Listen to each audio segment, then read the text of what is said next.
La pluie martelait la tôle ondulée du toit. Son écho résonnait dans une casse totalement silencieuse. 4 hommes de main endurcies retenaient leur souffle. Ils attendaient que Roman Caldwell sorte une arme. Personne ne dit non au chef de syndicat le plus dangereux de Chicago. Surtout pas une mécanicienne têtue. Une femme qui se noyait sous des dettes écrasantes dont elle avait hérité. Mais quand Maeve a fait glisser sa bague en diamant sur l'établi en fer rouillé, Roman n'a pas sorti d'arme. Ce qu'il a fait à la place a laissé chacun de ses hommes de main complètement paralysés par la peur. Une odeur d'ozone et de bois en décomposition flottait lourdement dans le vaste espace. Un entrepôt rempli de fer et de chaînes de récupération.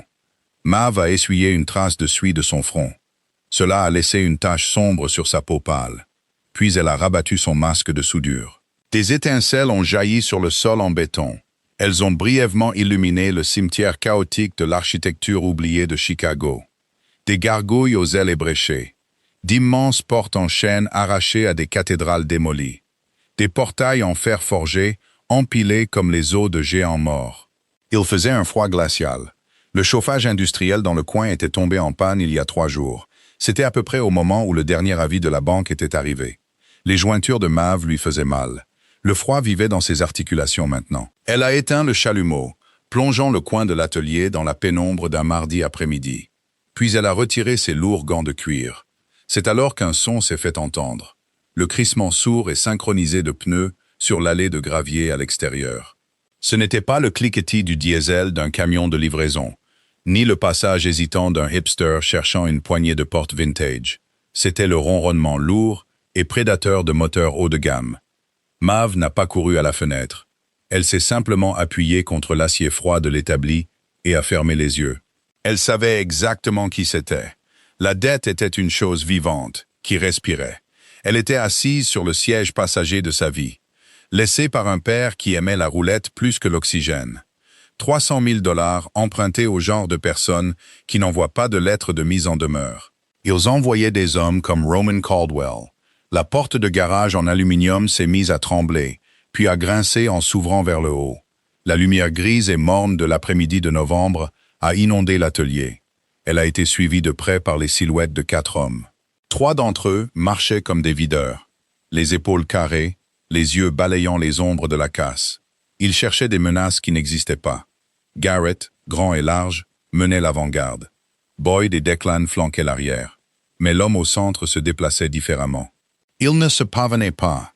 Il occupait simplement l'espace, comme s'il possédait l'air autour de lui. Roman Caldwell est entré dans la poussière. Il portait un pardessus anthracite sur mesure. Il coûtait probablement plus cher que tout l'inventaire de Maeve. Le tissu absorbait la faible lumière. Ses chaussures en cuir poli étaient complètement déplacées sur le béton taché de graisse. Il s'est arrêté à quelques mètres de son établi. Ses yeux sombres et calculateurs parcouraient les corbeaux rouillés. Ils se sont posés sur le vitrail, à moitié restauré sur lequel elle travaillait. « Vous ouvrez tard », a dit Roman. Sa voix était un baryton grave, un peu rauque. Elle n'avait pas la cadence polie des criminels en col blanc du centre-ville. C'était un gamin des rues qui s'était frayé un chemin jusqu'au sommet d'un empire sanglant. Et ça s'entendait. « Je vis ici », a répondu Maeve d'un ton neutre. Elle n'a pas croisé les bras. Elle ne s'est pas recroquevillée. Elle a simplement tenu bon, une hanche appuyée contre la table en métal. Ça facilite les trajets. Le regard de Roman s'est tourné vers elle. Il ne la regardait pas comme un voyou jaugeant une victime. Il la regardait comme un expert, évalue un bien immobilier contesté. Cela lui a donné la chair de poule. Il venait depuis 3 semaines. Il achetait toujours quelque chose d'inutile. Un pied de lampe en bronze, une girouette rouillée. Il payait en billets de cent impeccables et partait sans demander de reçu. Elle savait qu'il ne décorait pas une maison de ville. Il l'observait. « Votre père devait 300 000 $ à ma famille », a dit Roman, sautant le préambule. « Avec les intérêts, c'est plus de 400. Mon père est mort. Les dettes ne meurent pas, Maeve. Elles héritent simplement de nouvelles adresses. » Garrett a changé de poids en arrière-plan. Sa main reposait nonchalamment près du renflement, sous sa veste en cuir. Maeve a remarqué le mouvement, mais a gardé les yeux rivés sur Roman. « Je ne les ai pas », a-t-elle dit. La vérité avait un goût amer et métallique dans sa bouche. « Vous pouvez prendre l'inventaire. Le bâtiment est hypothéqué jusqu'au cou, mais vous pouvez avoir le bail. Prenez les camions. Ça ne couvrira pas les 400, mais c'est tout ce qu'il y a. Roman s'est approché. Il a tendu la main et a passé un doigt ganté sur le bord de la table en fer. Il a examiné la poussière qu'il a ramassée. « Je ne veux pas de fer rouillé. Je ne veux pas de verre brisé. Alors vous allez devoir me tuer, a-t-elle dit, sa voix dénuée de théâtralité. C'était juste un constat. Parce qu'à moins que vous ne sachiez comment extraire de l'argent de ma moelle osseuse, je suis à sec. » La mâchoire de Roman s'est crispée. Un muscle a tressailli sous sa pommette saillante. Il a retiré ses gants de cuir lentement, délibérément, doigt par doigt. Il les a fourrés dans la poche de son manteau. Il a ensuite cherché dans sa poche de poitrine intérieure et a sorti une épaisse enveloppe de couleur crème. Il l'a jetée sur la table. Elle a atterri avec un son lourd et sourd. « C'est la reconnaissance de dette », a dit Roman. « La signature de votre père, les écritures comptables, l'acte de propriété de ce bien que mes associés ont racheté à votre banque ce matin. » Mav a fixé l'enveloppe. Son cœur a cogné lourdement et douloureusement contre ses côtes. Il possédait le billet à ordre. Il la possédait. « Qu'est-ce que vous voulez » a-t-elle demandé, sa voix tombante à un murmure. Roman la regarda, son expression totalement illisible. Une femme. Le silence qui a suivi n'était pas seulement calme, il était suffocant. Même le vent qui hurlait à travers les interstices du toit en tôle semblait s'être arrêté. Mav a fixé Roman, attendant la chute, attendant le rire cruel et moqueur qui accompagnait habituellement les tactiques d'extorsion des hommes de son syndicat. Mais le visage de Roman était taillé dans le granit. Derrière lui, Garrett et Declan ont échangé un regard vif et confus. Ils n'étaient pas au courant de cette partie du plan. « Pardon ?» Maeve a finalement réussi à prononcer les mots, les arrachant à sa gorge sèche. « J'ai besoin d'une femme », a répété Roman. Son ton était aussi désinvolte que s'il commandait un café. « Mes opérations s'étendent. Les fédéraux cherchent des faiblesses. Les vieilles familles, celles avec qui je fais des affaires, ne font pas confiance à un célibataire. Ça a l'air instable. Ça donne l'impression que je n'ai rien à perdre. »« Alors engagez une maudite escorte », a rétorqué Mav. Le choc initial se transformait en une colère chaude et vive. « Achetez une mondaine. Vous avez l'argent. Pourquoi venir dans une casse pour chercher une épouse ?» Roman a fait un autre pas en avant, envahissant son espace personnel. Il sentait l'air froid, le parfum cher et quelque chose de distinctement métallique. « Je ne veux pas d'une mondaine qui dépensera mon argent et bavardera avec ses amis du country club. Je ne veux pas d'une femme terrifiée par sa propre ombre. Et je ne veux pas de quelqu'un qui s'évanouit à la vue du sang. Je vous ai vu jeter dehors 2 toxicos qui essayaient de voler votre fil de cuivre la semaine dernière. Vous n'avez pas appelé les flics. Vous vous en êtes occupé. » Il a fait un geste vers l'enveloppe sur la table. « Vous m'épousez. Nous signons un contrat de mariage. Vous jouez le rôle lors des événements publics, des dîners, des réunions. Vous restez loyal. En échange, la dette disparaît. Cet atelier devient le vôtre, sans aucune charge. Vous n'aurez plus jamais à regarder par-dessus votre épaule. Vous n'aurez plus jamais froid en hiver. Et vous n'aurez plus jamais à vous soucier d'une banque qui menace de prendre le travail de votre vie. » Il a de nouveau cherché dans sa poche. Cette fois, il a sorti une petite boîte en velours noir. Il l'a ouverte. Un diamant de la taille d'une noisette a capté la maigre lumière de l'atelier. Il l'a fracturé en prismes nets et glacés. C'était aveuglant. C'était offensant. Garrett s'est raclé la gorge. Un faible son d'avertissement. « Patron. Vous êtes sûr de ça? Elle n'est qu'une... » « Ferme-la, Garrett, » a claqué Roman, sans quitter Maeve des yeux. L'ordre a craqué comme un fouet. Garrett s'est instantanément tu, sa posture se raidissant. Roman a poussé la boîte en velours sur la table en fer rouillé. Elle s'est arrêtée à quelques centimètres de la main de Maeve. « C'est une transaction propre, » a dit Roman, sa voix baissant. Elle a pris une cadence plus douce, presque persuasive. « Vous voulez survivre. Je veux la stabilité. Vous mettez cette bague. Vous sortez d'ici avec moi, et votre vie change aujourd'hui. » Maeve a baissé les yeux sur la bague. Elle représentait la fin de l'anxiété écrasante qui la tenait éveillée à 3 heures du matin. Elle représentait la chaleur, la nourriture, la sécurité. Tout ce qu'elle avait à faire était de se vendre à un monstre. Elle a regardé les 3 hommes armés derrière lui. Ce n'était pas une proposition, c'était une embuscade. Il avait amené un public pour s'assurer de sa conformité. Il s'attendait à ce qu'elle s'effondre, qu'elle pleure de gratitude, que le grand Roman Caldwell lui ait trouvé une utilité autre qu'une tombe peu profonde. Elle a de nouveau levé les yeux vers Roman. Ses yeux étaient sombres, pleins d'attente. Il pensait savoir exactement comment le monde fonctionnait. L'argent achète la peur achète l'obéissance. Mav a laissé échapper un rire dur et cynique. Il a résonné contre le haut plafond, effrayant les pigeons qui nichaient dans les chevrons. Trie la boîte en velours. Les épaules de Roman se sont légèrement détendues, un signe microscopique de sa victoire. Maeve a refermé la boîte d'un coup sec. Le claquement net a résonné bruyamment. Elle l'a repoussé sur la table, jusqu'au bord, au point qu'elle a failli basculer. Non. Le mot était simple, mais il a frappé la pièce comme une onde de choc. Les yeux de Roman se sont plissés. Vous ne comprenez pas l'alternative.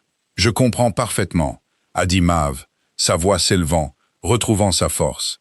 Elle s'est éloignée de la table, lui faisant face entièrement. Vous pensez que vous pouvez entrer ici, agiter les péchés de mon père mort sous mon nez, et m'acheter? Vous pensez qu'un caillou brillant cache le fait que vous êtes un voyou dans un beau costume?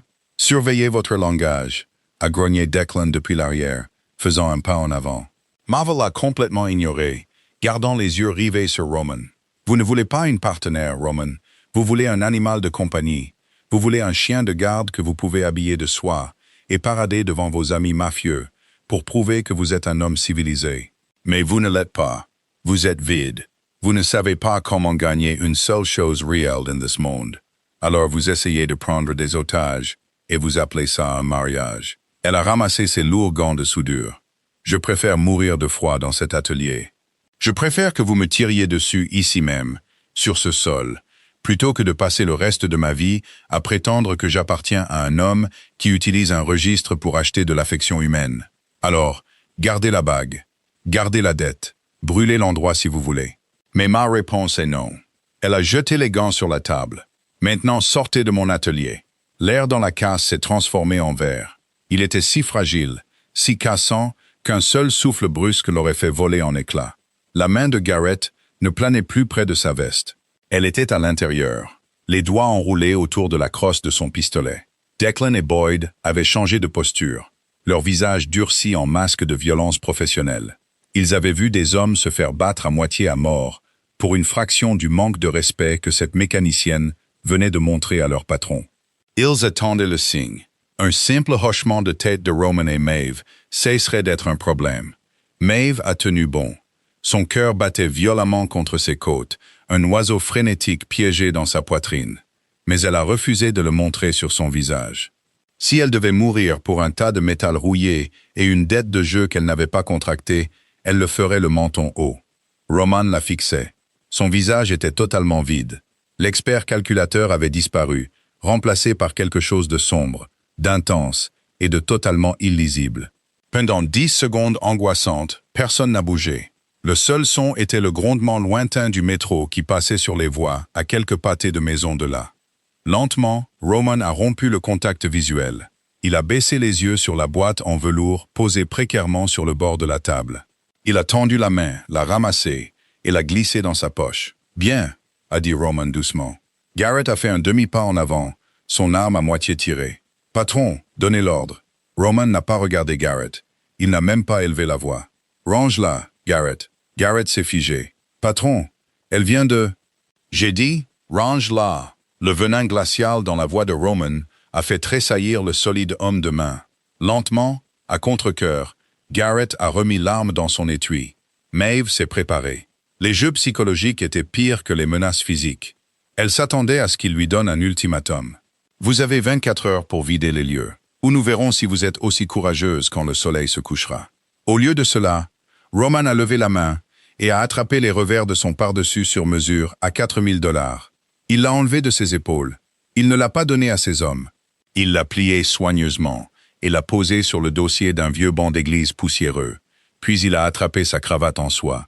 Il l'a desserrée, l'a passée par-dessus sa tête et l'a jetée sur le manteau.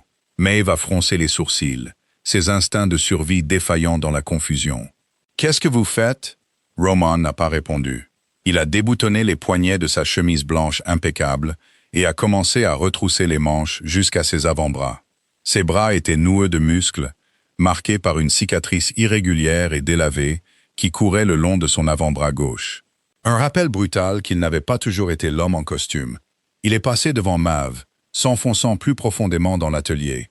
Il s'est arrêté devant l'énorme radiateur en fonte de 600 livres qu'elle essayait de treuiller sur une palette depuis 2 heures. Le palan à chaîne était bloqué. C'était un travail misérable et éreintant qu'elle avait abandonné par pur épuisement. Roman a regardé la chaîne bloquée, puis s'est retourné vers Maeve. « Vous avez raison », a dit Roman. Sa voix n'avait plus le ton autoritaire d'il y a 5 minutes. Elle semblait étonnamment fatiguée, profondément humaine. « Je ne sais pas comment gagner quoi que ce soit de réel. J'ai passé les 10 dernières années à apprendre. J'ai oublié ce que c'est que de construire. » Il a attrapé la lourde chaîne en fer rouillé à main nue. La graisse et la saleté ont instantanément taché sa peau pâle et ruiné ses poignets. Il l'a saisie fermement, a calé ses bottes contre le sol en béton et a jeté son poids en arrière. Les muscles de son dos se sont contractés sous la chemise blanche.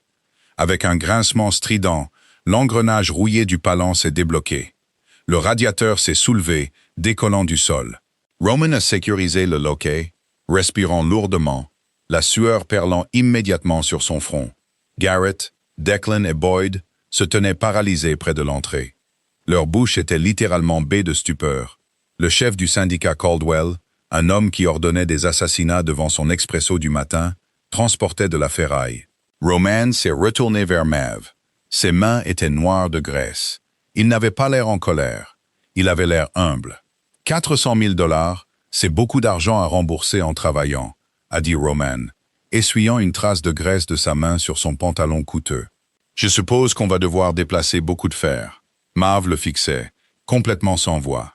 Son cynisme, ses défenses, sa certitude absolue de la façon dont cette rencontre se terminerait. Tout s'est effondré dans une profonde confusion. Vous ne pouvez pas simplement... A-t-elle commencé, sa voix s'éteignant alors qu'elle regardait du radiateur suspendu à sa chemise ruinée. Je ne vous achète pas, Maeve, a dit Roman doucement, soutenant son regard. Mais je ne pars pas non plus. Montrez-moi quoi faire ensuite. Pendant les 20 premières minutes, Maeve était convaincue que c'était une tactique psychologique. Un jeu de pouvoir bizarre et tordu, conçu pour la faire se sentir ridicule avant la balle inévitable dans la nuque. Roman Caldwell n'a pas dit un mot de plus. Il s'est juste tenu près de la palette, attendant les instructions. Ces 3 hommes de main sont restés figés près de la porte. Un tableau de laine chère et de violence à peine contenue, semblant complètement dépassé. Maeve a attrapé une lourde bâche en toile sur une pile de tuyaux en cuivre de récupération. Elle l'a jetée sur le sol en béton. Mettez le radiateur là-dessus. On le traîne jusqu'au monte-charge.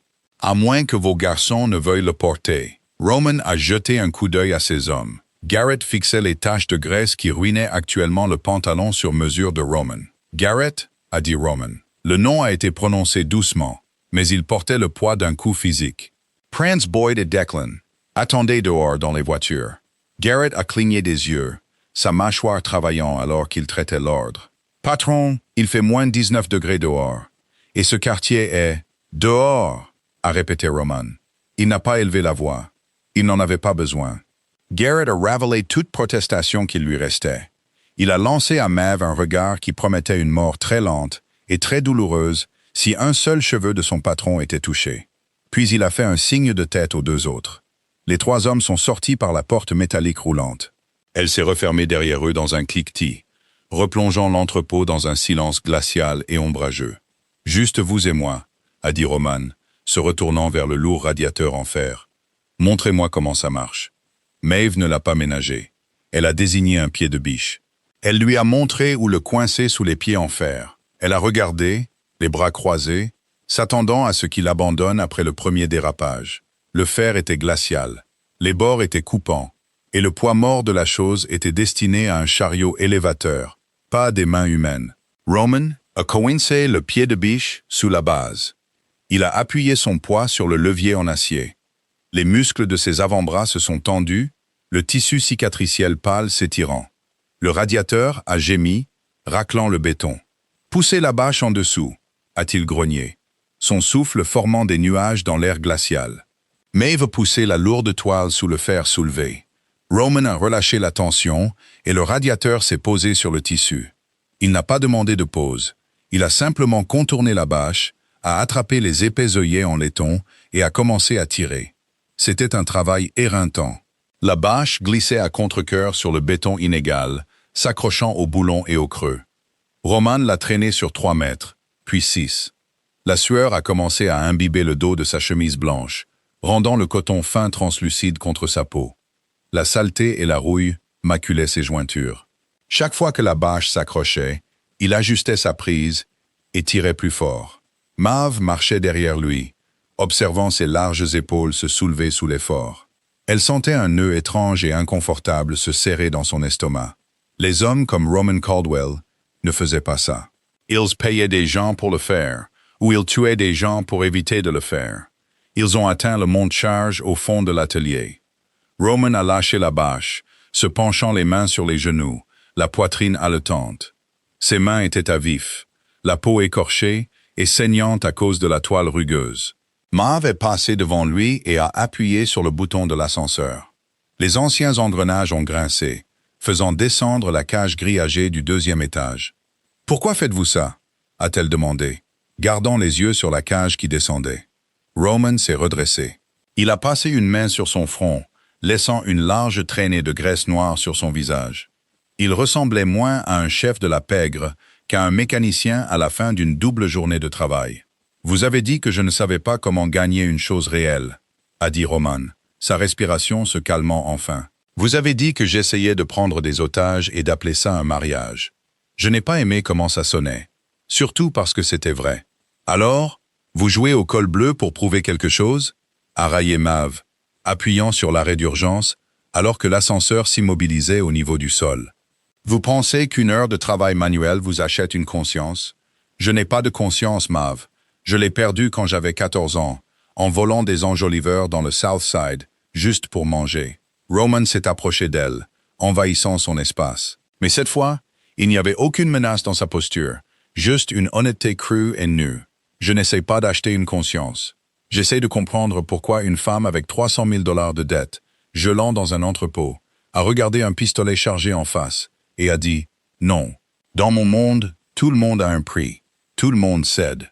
Vous n'avez pas cédé. » Il s'est retourné vers le radiateur, attrapant de nouveau la bâche. « J'ai besoin d'une femme qui ne cède pas, » a-t-il dit doucement, tirant le lourd fer dans la cage de l'ascenseur. « J'essaie juste de comprendre quel est vraiment votre prix.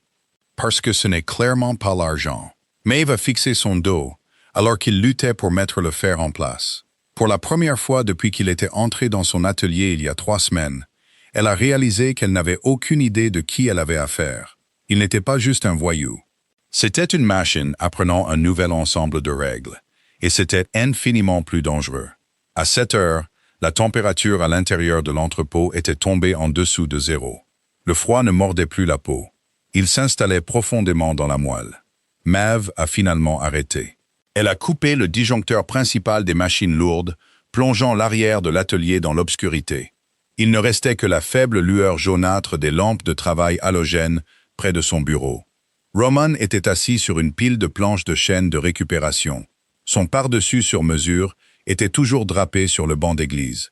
Sa chemise blanche était ruinée au-delà de toute réparation, déchirée à l'épaule, trempée de sueur et couverte de rouille noire. Il regardait ses mains. Ses jointures étaient meurtries, la peau écorchée à 3 endroits. Maeve est entrée dans son petit bureau aux parois de verre. Elle est revenue 1 minute plus tard avec une trousse de premier secours cabossée et un thermos. Elle a laissé tomber la trousse sur l'établi à côté de lui et a dévissé le couvercle du thermos. « Il est noir, il est amer, il est chaud », a-t-elle dit, versant une tasse de café dans le couvercle en plastique et la lui tendant. Roman a regardé la tasse, puis l'a regardée. Il l'a prise avec précaution, ses doigts effleurant les siens. Sa peau était glaciale. Il a pris une gorgée. Il n'a pas tressailli au goût. Il a juste fermé les yeux, alors que la chaleur atteignait son estomac. « Merci. » Maeve a ouvert le loquet de la trousse de premier secours et lui a lancé une bouteille d'alcool à friction et un rouleau de gaz. « Nettoyez vos mains. L'infection dans cet endroit arrive vite. Je n'expliquerai pas à Garrett pourquoi son patron est mort du tétanos dans mon atelier. » Roman a posé le café et a débouché l'alcool. Il l'a versé directement sur ses jointures à vif. Il n'a pas sifflé. Il n'a même pas cligné des yeux. Il a juste laissé le liquide âpre enlever la graisse et le sang. Maeve s'est appuyée contre l'établi, le regardant. Le silence entre eux semblait différent maintenant. Moins comme une confrontation, plus comme un cessez-le-feu. Mon père était un lâche, a dit Maeve soudainement. Roman s'est arrêté, la gaze à moitié déroulée dans sa main. Il n'a pas interrompu. Il a commencé à parier sur les chevaux quand ma mère est tombée malade, a-t-elle continué, fixant le sol en béton. Il disait qu'il essayait de payer les traitements, mais elle est morte. Et il a continué à parier.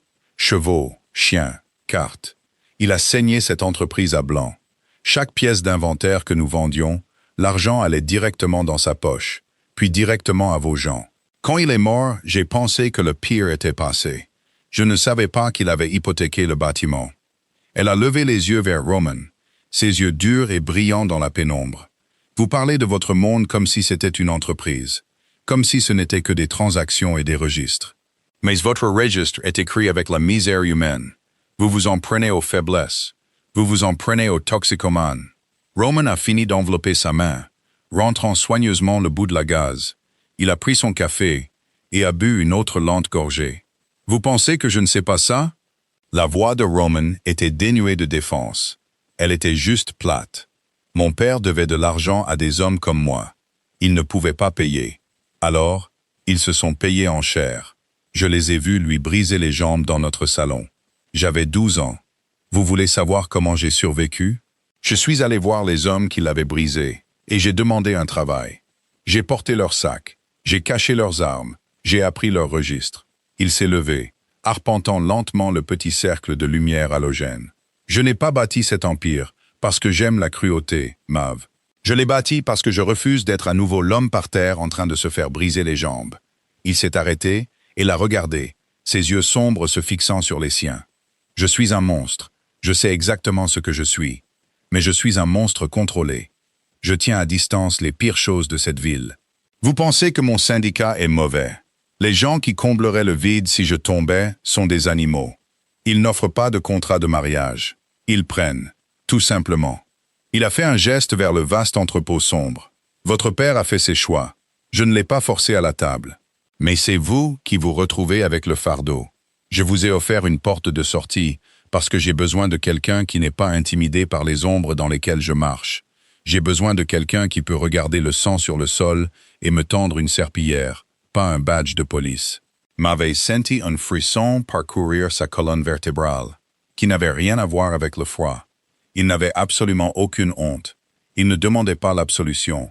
Il offrait un partenariat basé sur un réalisme brutal. « Je ne suis pas une criminelle, Roman », a-t-elle dit doucement. « Je répare les choses cassées, je rassemble les vitraux, je récupère ce que les gens jettent. Je ne peux pas être le visage de votre syndicat. »« Vous l'êtes déjà », a dit Roman doucement. Il a cherché dans sa poche et a sorti un petit morceau de papier plié. Il le lui a tendu. Maeve l'a déplié. C'était un reçu bancaire, un virement, 300 000 $, payé en totalité. Le compte récepteur appartenait à la société Holding, qui possédait l'hypothèque de son entrepôt. « Je n'ai pas acheté la dette aujourd'hui », a dit Roman, sa voix tombant à un murmure. « Je l'ai remboursé. La reconnaissance de dette a disparu. Ce bâtiment est à vous. Libre de toute charge. Vous ne me devez rien. » Maeve a fixé les chiffres. Le papier tremblait dans ses mains. Le poids écrasant qui pesait sur sa poitrine depuis 2 ans s'est évaporé en un seul battement de cœur, la laissant essoufflée et étourdie. « Pourquoi a-t-elle chuchoté, le regardant sous le choc? Si je ne vous dois rien, pourquoi avez-vous apporté la bague? Pourquoi avez-vous fait la menace? Parce que si j'étais entré ici en jouant le sauveur, vous m'auriez jeté dehors, » a répondu Roman, un léger fantôme de sourire touchant ses lèvres. « Vous ne respectez qu'un combat, Maeve. Je devais vous en donner un. » Il a ramassé son manteau ruiné et l'a jeté sur son épaule. « Je reviendrai demain. Nous avons encore beaucoup de fer à déplacer. » 2 jours plus tard, le rythme avait fondamentalement changé. Roman Caldwell n'est pas arrivé en costume sur mesure.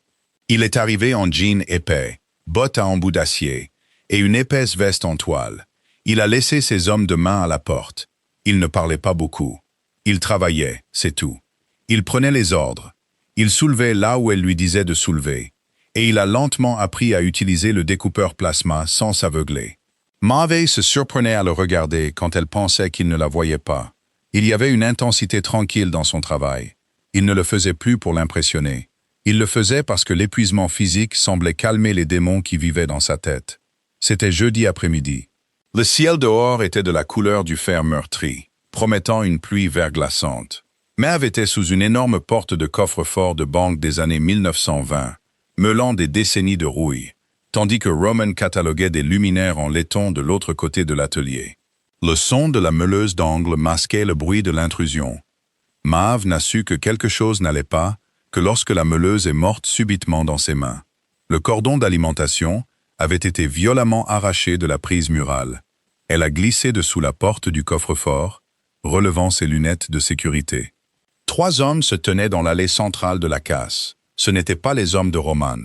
Ils portaient du cuir bon marché, des bottes éraflées, et dégageaient l'énergie nerveuse et agitée des hommes de main de la rue, cherchant à se faire un nom. Celui du milieu, un homme dégingandé, avec un mauvais tatouage tribal serpentant sur son cou, avait sa botte plantée sur le cordon d'alimentation de Mav. Le magasin est fermé. L'homme tatoué a ricané, renversant un seau de boulon. Ils ont cliqueté bruyamment sur le béton. On cherche Caldwell. Le bruit court qu'il joue à la dinette dans une casse. Je pensais que c'était une blague. Maeve s'est levée lentement, sa main se dirigeant instinctivement vers la lourde clé en acier sur son établi. Elle savait exactement qui étaient ces hommes. C'étaient les charognards dont Roman avait parlé, ceux qui comblent le vide. Si la rumeur s'était répandue que le chef du syndicat Caldwell passait ses après-midi sans protection dans un entrepôt civil, il était une cible facile. « Vous êtes perdu », a dit Mav, sa voix stable, masquant la montée soudaine d'adrénaline. « Pas de Caldwell ici. Sortez de mon atelier avant que j'appelle la police. » Les hommes ont ri. Le son était dur et laid. L'homme de gauche a sorti un pied de biche de l'intérieur de sa veste. « La police n'arrive pas assez vite ici, ma belle. Maintenant, où est-il? » « Il est juste derrière vous. » La voix était basse, douce et totalement dépourvue de l'épuisement que Mav avait vu au cours des 2 derniers jours. C'était la voix d'un prédateur qui venait de trouver sa proie dans un piège fermé. Les 3 hommes se sont retournés. Roman est sorti de l'ombre des luminaires en laiton. Il tenait un tuyau en acier massif de 60 cm dans sa main droite. Il n'avait pas l'air en colère. Il avait l'air profondément ennuyé. « Les gars d'O'Shea » a observé Roman, inclinant la tête. « J'avais dit à Jimmy de garder ses ordures dans le West Side. On dirait qu'il a du mal à contrôler ses chiens. » L'homme tatoué a sorti un couteau à cran d'arrêt. La lame est sortie avec un clic sec. « Jimmy vous envoie ses salutations, Caldwell. Vous vous ramollissez. Venir ici, seul, sans Garrett. Vous êtes devenu tendre. » Roman n'a pas dit un mot. Il n'a pas pris la pause. Il a juste bougé. Ce n'était pas un combat de film.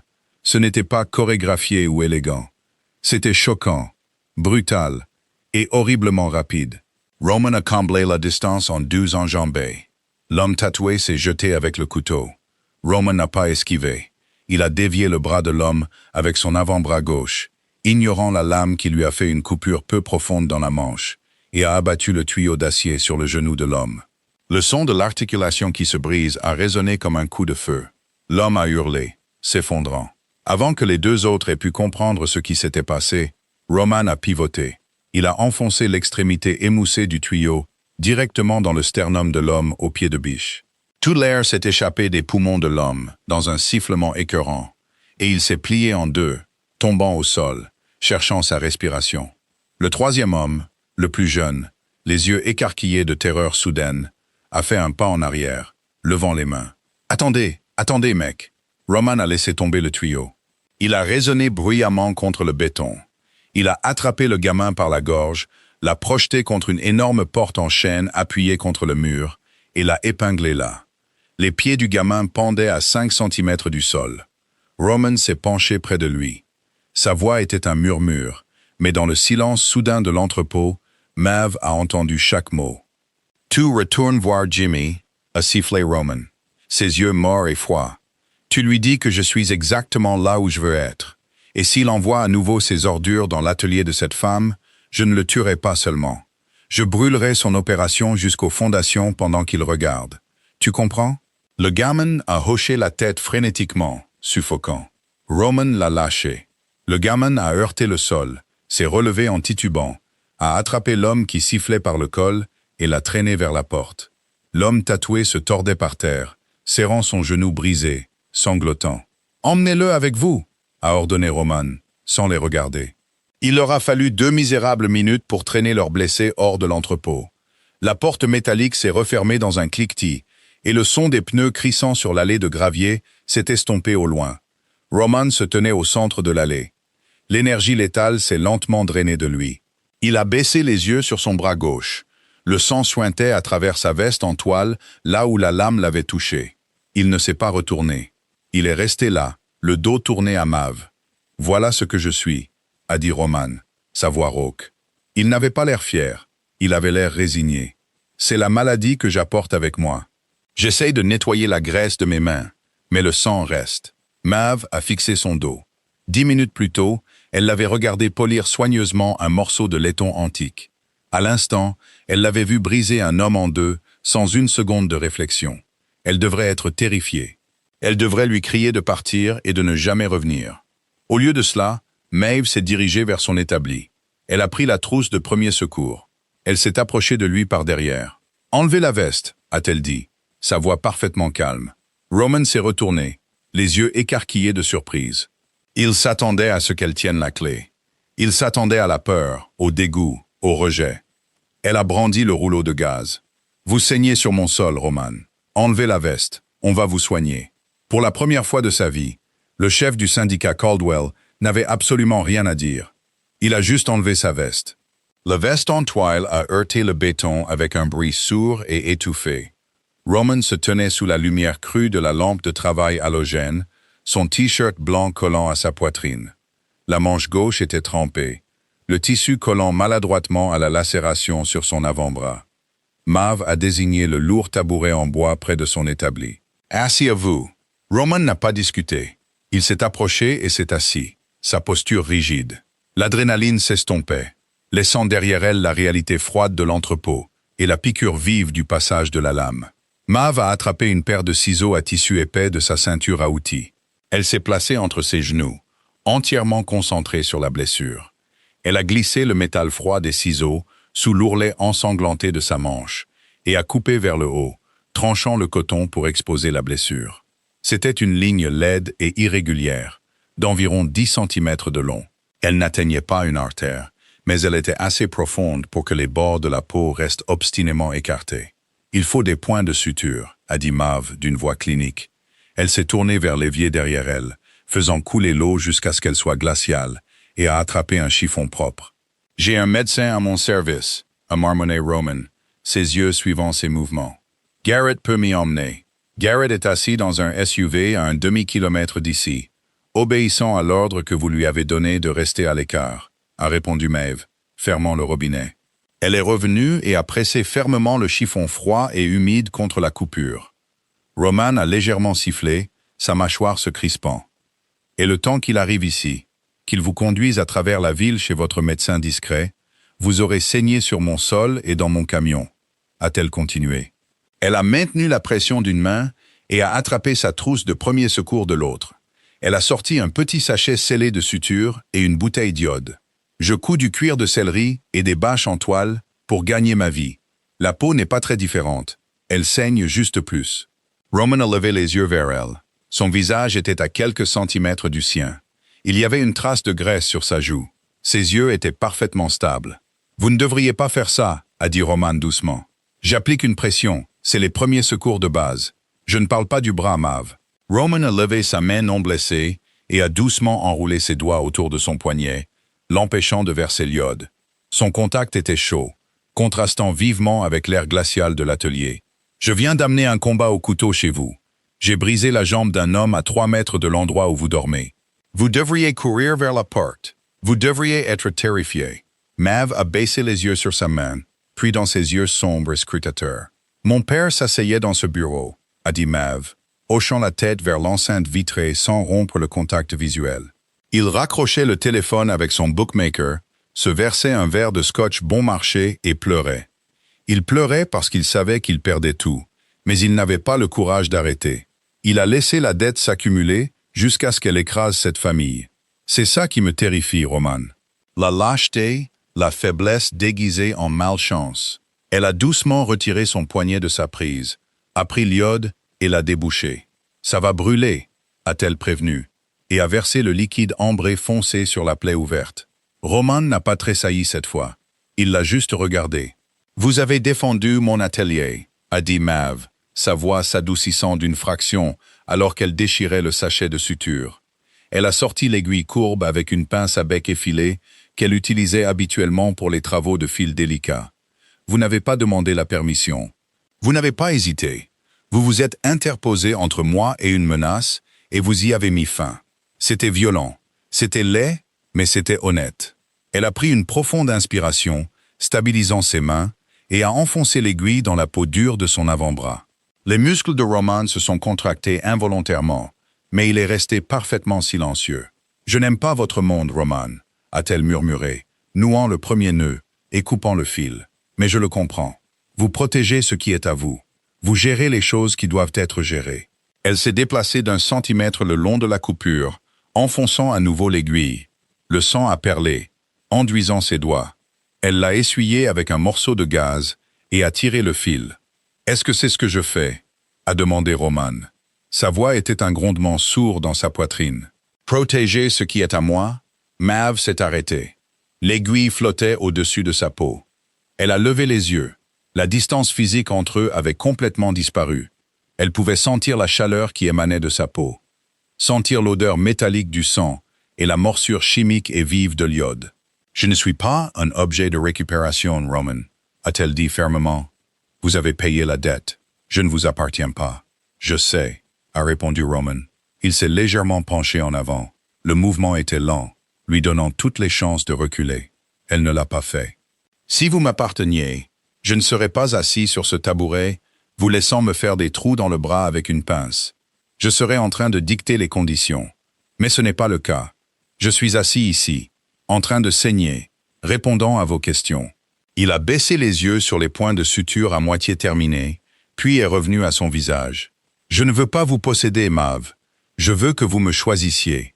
Et c'est un concept terrifiant pour un homme qui a passé toute sa vie à forcer la conformité. » Maeve le fixait. La vulnérabilité pure de sa confession était plus désarmante que n'importe quelle arme qu'il aurait pu porter.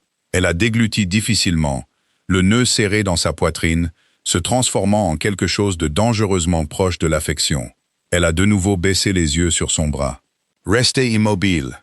Encore 3 points ou ça va laisser une vilaine cicatrice. »« J'ai déjà beaucoup de cicatrices, » a dit Roman, se penchant en arrière, lui permettant de finir le travail. « Pas sous ma surveillance, » a murmuré Maeve. 10 minutes plus tard, la coupure était refermée. Ce n'était pas le travail médical le plus soigné, mais le saignement s'était arrêté, et la plaie était solidement bandée sous un bandage de gaze blanche serré. Maeve a reculé, jetant les chiffons ensanglantés dans une poubelle en métal et laissant tomber sa pince dans l'évier pour la stériliser plus tard. Elle s'est retournée pour trouver Roman debout. Il regardait son téléphone. L'écran projetait une lumière pâle et froide sur son visage. La vulnérabilité d'un instant auparavant avait disparu, remplacée par le masque durci et calculateur du chef de syndicat. « Qu'est-ce qu'il y a ?» a demandé Maeve, croisant les bras pour se protéger du froid soudain dans la pièce. Roman a glissé le téléphone dans sa poche. Jimmy O'Shea va riposter. Les hommes que je lui ai renvoyés, c'était un message. Jimmy est trop fier pour laisser passer ça. Alors, que se passe-t-il maintenant? Roman a ramassé sa veste en toile tachée de sang. Il ne l'a pas mise. Il l'a juste tenue dans sa main non blessée. Maintenant, je retourne au travail, a dit Roman. Il l'a regardé, son expression sombre. Verrouillez les portes, Maeve. N'ouvrez à personne que vous ne connaissez pas. Je laisserai Garrett au bout de votre rue. Roman, a commencé Maeve, faisant un pas vers lui. Non, l'a-t-il coupé, sa voix retrouvant ce ton sec et autoritaire. Je suis entré dans votre monde pendant 3 jours. Maintenant, je dois aller gérer le mien. Si je reste ici, j'amène la guerre à votre porte. Il s'est retourné et s'est dirigé vers la porte métallique roulante. Il a appuyé sur le bouton, et la lourde porte en aluminium a commencé à grincer vers le haut, laissant l'air glacial de la nuit s'engouffrer dans l'atelier. Il n'a pas regardé en arrière en sortant dans l'obscurité. L'entrepôt semblait bien trop grand. Pendant les 4 jours suivants, Maeve a vécu dans un état d'animation suspendu. Elle a essayé de travailler. Elle a sorti le chalumeau à acétylène et a commencé à découper un tas de poutres en nid rouillé. Elle laissait la pluie d'étincelles et le rugissement de la flamme couvrir le silence. Chaque fois qu'une voiture passait dans la rue, sa main se resserrait sur le chalumeau. Garrett était une présence fantomatique. Elle ne le voyait jamais, mais elle savait qu'il était là. 2 fois, elle a trouvé une tasse en carton de bon café, posée sur le rebord de sa fenêtre en verre dépoli le matin. Une fois, elle a vu la faible lueur d'une braise de cigarette au fond de l'allée à 2 heures du matin. Roman était parti. Les nouvelles ne parlaient pas de guerre de gang. La violence du monde de Roman était souterraine. Elle se produisait dans les sous-sols de salles de cartes illégales, sur les quais à minuit, dans les arrière-salles de sociétés écrans. Mav pouvait sentir les secousses. Le soir du 4e jour, la porte roulante a tremblé. Mav a laissé tomber sa clé. Elle est restée parfaitement immobile, son cœur battant la chamade contre ses côtes. La porte ne s'est pas ouverte. Quelqu'un frappait sur l'épais aluminium. 3 coups lourds et mesurés. Elle s'est dirigée lentement vers la petite porte piétonne encastrée dans le côté du bâtiment. Elle a regardé à travers le judas en verre renforcé. C'était Garrett. Maeve a déverrouillé les peines dormants et a ouvert la lourde porte en acier. Garrett se tenait sur le seuil. Il avait l'air épuisé. Son costume était froissé. Sa cravate avait disparu. Et il y avait une ecchymose violet foncé qui s'épanouissait sur sa pommette gauche. « Il est vivant », a dit Garrett immédiatement, voyant le regard tendu et paniqué sur son visage. Maeve a laissé échapper un souffle qu'elle n'avait pas réalisé qu'elle retenait. Elle s'est appuyée contre le cadre de la porte, fermant les yeux un bref instant. « Entrez ». Garrett est entré dans l'atelier, se frottant les mains gantées. « Je ne peux pas rester. Je suis juste venu vous donner des nouvelles. Le patron ne voulait pas que vous vous inquiétiez. »« Je ne m'inquiète pas », a menti Maeve sans effort. « Je suis agacé. C'est difficile de gérer une entreprise avec un garde armé qui fume dans mon allée. » Garrett a eu un petit rire sec et sans humour. « Ouais, eh bien le service de garde est terminé. Le problème avec O'Shea a été résolu. » Maeve l'a regardé vivement. « Résolu? Vous voulez dire que Roman l'a tué ?» Garrett a secoué la tête. Il a cherché dans la poche de son manteau et a sorti une flasque en argent, prenant une courte gorgée avant de répondre. « Non, c'est ça qui est fou. D'habitude, un type envoie des hommes de main sur le patron. Le patron met ce type 6 pieds sous terre. C'est la règle. Ça maintient l'ordre. Il a gardé la flasque, regardant l'entrepôt faiblement éclairé. Mais il n'a pas fait ça. Il a frappé les lignes d'approvisionnement d'O'Shea. Il a acheté l'échevin d'O'Shea. Il a étranglé les flux de trésorerie. Ça a pris 4 jours sans sommeil, et en utilisant toutes les faveurs que la famille Caldwell avait dans cette ville. Mais il a ruiné le salaud. O'Shea a fait ses valises avec son équipe et a déménagé à Cleveland ce matin. Vivant mais brisé. Maeve a froncé les sourcils, traitant l'information. Pourquoi l'a-t-il fait de cette façon? On dirait que ça lui a coûté plus de temps et d'argent qu'une balle. Garrett l'a regardé, son expression devenant soudainement très sérieuse. « Vous ne comprenez pas, n'est-ce pas? Il ne voulait pas de cadavres, nous a-t-il dit. Pas de dommages collatéraux. On ne saigne plus sur les sols civils. Il a mené une guerre d'entreprise contre un voyou de la rue parce qu'il essaie de changer la façon dont le registre fonctionne. » Garrett s'est tourné pour partir, attrapant la poignée de la porte en acier. Il s'est arrêté, regardant Maeve par-dessus son épaule. « Je travaille pour Roman depuis 8 ans. Je l'ai vu construire tout ça à partir de rien. Il est impitoyable et il est froid, mais il n'a jamais été imprudent. » Les yeux de Garrett se sont légèrement plissés. « Il change les règles, Maeve, et dans notre monde, quand on change les règles, les gens cherchent la raison. Vous êtes la raison. Ne le faites pas regretter. » La lourde porte en acier s'est refermée, laissant Maeve seule dans l'atelier glacial. Elle est retournée à son établi et a fixé le lourd radiateur en fer assis dans le coin, celui que Roman avait transporté à main nue. Les taches de graisse étaient toujours sur la bâche. « Je suis un monstre contrôlé », avait-il dit. « Je tiens à distance les pires choses de cette ville. » Il n'avait pas menti. Il était sorti et avait neutralisé une menace, sans sombrer dans le massacre insensé qui caractérisait habituellement son syndicat. Il avait choisi le chemin le plus difficile, le plus propre, parce qu'il pensait à elle. Il pensait au dégoût dans ses yeux, quand elle regardait le registre de la misère humaine. Maeve a attrapé son lourd manteau sur le dossier de la chaise de bureau. Elle ne voulait plus attendre. Elle était fatiguée du froid, fatiguée de la rouille, et complètement fatiguée de prétendre qu'elle se fichait que Roman Caldwell revienne ou non par sa porte. Elle a éteint les lumières halogènes, plongeant l'entrepôt dans l'obscurité totale. Elle a verrouillé la porte piétonne derrière elle et est sorti dans le vent glacial de Chicago. Le syndicat Caldwell opérait depuis un gratte-ciel dans le quartier financier. C'était un monolithe de verre et d'acier qui abritait des sociétés d'investissement, des avocats d'affaires, et sur les 3 derniers étages, le centre névralgique de l'empire de Roman. Mav a garé sa camionnette cabossée entre 2 berlines noires élégantes dans le garage souterrain. Elle portait son lourd manteau de travail en toile, des bottes à embout d'acier et un jean délavé. Elle semblait complètement déplacée dans le hall en marbre poli, mais elle marchait avec une détermination qui a fait hésiter les gardes de sécurité. Elle est entrée dans l'ascenseur et a appuyé sur le bouton du 42e étage. Les portes se sont ouvertes en sonnant, révélant une vaste réception minimaliste. La réceptionniste, une femme élégamment vêtue dans la trentaine, a levé les yeux, son sourire professionnel vacillant, en voyant les bottes tachées de graisse de Mav. « Je peux vous aider ?» a demandé la réceptionniste avec prudence. « Je dois voir Roman », a dit Maeve, passant directement devant le bureau, vers les lourdes doubles portes en chêne au bout du couloir. « Excusez-moi, vous ne pouvez pas aller là. Monsieur Caldwell est en réunion. » Maeve l'a ignoré. Elle a atteint les portes en chêne, a saisi les poignées en laiton et les a poussées. La salle de réunion était immense. Une longue table en acajou dominait le centre de la pièce, entourée d'une douzaine d'hommes en costumes coûteux. L'air était épais d'une odeur d'expresso et de tension.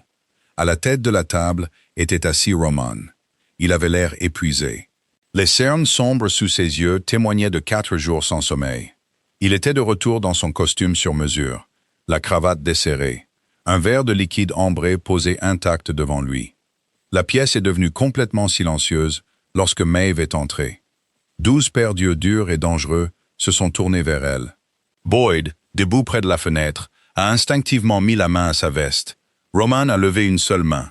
Le mouvement était léger, mais il a figé chaque homme dans la pièce. Il a fixé Maeve. L'épuisement dans ses yeux a disparu, remplacé par une intensité vive et brûlante. Il n'a pas demandé comment elle avait passé la sécurité. Il n'a pas demandé pourquoi elle interrompait une réunion de haut niveau. Il s'est levé. « Messieurs, » a dit Roman, sa voix calme, mais résonnant contre les murs de verre. « Nous avons terminé pour aujourd'hui. Videz la pièce. » L'un des hommes plus âgés, un capot aux cheveux argentés et au cou épais, a froncé les sourcils. « Roman, nous n'avons pas finalisé les routes de transport pour le nouveau. » J'ai dit « Videz la pièce, Carmine », a répété Roman, son ton baissant d'une octave, portant la menace indubitable de la violence. Carmine a dégluti difficilement, a fermé son classeur en cuir et s'est levé. En 30 secondes, la salle de réunion était vide. Les lourdes portes en chêne se sont refermées, laissant Maeve et Roman seuls. Roman est resté à la tête de la table. Il ne s'est pas précipité vers elle. Il l'a juste regardée, sa poitrine se soulevant et s'abaissant lentement. « Vous ne devriez pas être ici », a finalement dit Roman. « Et vous n'auriez pas dû partir sans dire au revoir », a rétorqué Maeve, marchant lentement le long de la table en acajou. Elle a passé sa main sur le bois poli, sentant sa douceur artificielle. Il manquait du caractère du chêne de récupération de son atelier. « Garrett est venu me voir. Garrett parle trop. Garrett m'a dit que vous aviez ruiné un homme au lieu de lui tirer dessus. » Maeve s'est arrêtée à quelques mètres de lui. Il a dit « Vous avez passé 4 jours à utiliser toutes vos faveurs pour ne pas faire couler le sang. » Roman a détourné le regard, fixant par les fenêtres du sol au plafond la ligne d'horizon scintillante de la ville. C'était une décision stratégique. Ça envoie un message différent. Ça montre aux autres familles que je contrôle l'infrastructure, pas seulement les muscles. « Mensonge », a dit Maeve, d'un ton neutre. Roman a vivement ramené son regard sur elle. « Vous l'avez fait parce que vous saviez que si vous le tuiez, je ne vous regarderai plus jamais de la même manière, » a dit Maeve. Elle s'est approchée, envahissant son espace, tout comme il l'avait fait dans l'entrepôt. « Vous l'avez fait parce que vous essayez de prouver que vous pouvez construire quelque chose, pas seulement le détruire. » La mâchoire de Roman s'est crispée. Il a baissé les yeux sur elle, le masque du chef de la mafia stoïque se fissurant, révélant l'homme profondément fatigué en dessous. « Je vous ai dit que je suis un monstre, Maeve, » a-t-il murmuré, sa voix rauque. « Je peux changer les méthodes, mais je ne peux pas changer la nature de cette vie. Il y aura toujours des menaces, il y aura toujours des hommes comme O'Shea. Si vous vous tenez à côté de moi, vous vous tenez dans la ligne de mire. Je suis déjà dans la ligne de mire, Roman. a répondu Maeve, refusant de reculer. Je dirige une casse dans une ville qui dévore les faibles. J'ai affaire à des voleurs, des inspecteurs corrompus et des banquiers qui volent plus que les voyous. Je sais me battre. Roman a tendu la main, ses doigts traçant légèrement la toile épaisse de son manteau. Vous demandez à entrer dans une cage. Non, a dit Maeve, sa voix stable et absolue. J'ai rejeté la cage que vous m'avez offerte dans mon atelier. J'ai rejeté la dette, la reconnaissance de dette, la transaction. Je ne suis pas une otage. Elle a levé la main et a attrapé les revers de son costume coûteux. Elle l'a tiré légèrement vers le bas, le forçant à la regarder dans les yeux, selon ses propres termes. Je propose un partenariat, a dit Maeve. Vous vous occupez des ombres. Je m'occuperai de la rouille. Vous ne me cachez rien, et vous ne me traitez pas comme du verre. Je ne suis pas votre animal de compagnie, et je ne suis pas votre alibi. Je suis votre égal. Roman la fixait. L'audace pure, l'intrépidité absolue dans ses yeux l'ont laissé complètement sans voix pour la deuxième fois de sa vie. Il avait passé des années entouré d'hommes qui s'inclinaient devant lui par peur et de femmes qui affluaient vers lui pour sa richesse. Il n'avait jamais rencontré quelqu'un qui regardait son empire, regardait le sang sur ses mains et exigeait une place à la table selon ses propres mérites. Lentement, un sourire sincère s'est dessiné sur le visage de Roman. Cela l'a complètement changé. Il a effacé la cruauté de sa mâchoire et a illuminé les espaces sombres et morts de ses yeux. Il a cherché dans sa poche. Il a sorti la boîte en velours noir. Il ne l'a pas ouverte cette fois. Il l'a juste posée sur la table en acajou entre eux. Pas de dette, a dit Roman doucement, sa voix vibrant d'une profonde et nouvelle révérence. Pas de reconnaissance de dette, pas de transaction. Il s'est approché, enroulant ses bras autour de sa taille, l'attirant contre lui. Il sentait le scotch cher, l'air froid de la ville et la faible odeur persistante de l'iode qu'elle avait versé sur son bras. Juste un choix, a murmuré Roman. Maeve a regardé la boîte en velours. Elle n'avait pas besoin de l'ouvrir pour savoir ce qu'elle représentait maintenant. Ce n'était pas une chaîne, c'était une ancre. Elle a de nouveau levé les yeux vers Roman, un sourire cynique jouant sur ses lèvres. J'espère que vous ne pensez pas que vous allez vous en tirer sans déplacer le reste de ces radiateurs, a-t-elle dit. Roman a laissé échapper un rire rauque et sincère. Il a baissé la tête, pressant son front contre le sien. Je déplacerai chaque morceau de fer dans cet atelier, Maeve, a-t-il murmuré, tant que je peux rentrer à la maison pour le retrouver. Maeve a passé ses bras derrière son cou, l'attirant vers elle, et l'a embrassé. Ce n'était pas doux, et ce n'était pas délicat. C'était désespéré, brutal et férocement vivant. La collision de deux personnes qui avaient passé leur vie à survivre, réalisant enfin qu'elles avaient trouvé quelqu'un avec qui construire une vie. Dans le calme de la salle de réunion, bien au-dessus des rues chaotiques de la ville, le registre était enfin équilibré. Merci beaucoup d'avoir regardé. Si cette histoire vous a tenu en haleine, s'il vous plaît, appuyez sur le bouton j'aime. Ça aide vraiment la chaîne à grandir. Quel a été votre moment préféré entre Maeve et Roman? A-t-il mérité sa rédemption? Laissez vos réflexions dans les commentaires ci-dessous. J'adore lire vos théories. N'oubliez pas de partager cette vidéo avec tous ceux qui aiment les romances intenses et réalistes. Et si ce n'est pas déjà fait, abonnez-vous et activez la cloche des notifications pour ne jamais manquer une nouvelle histoire. On se retrouve dans la prochaine histoire.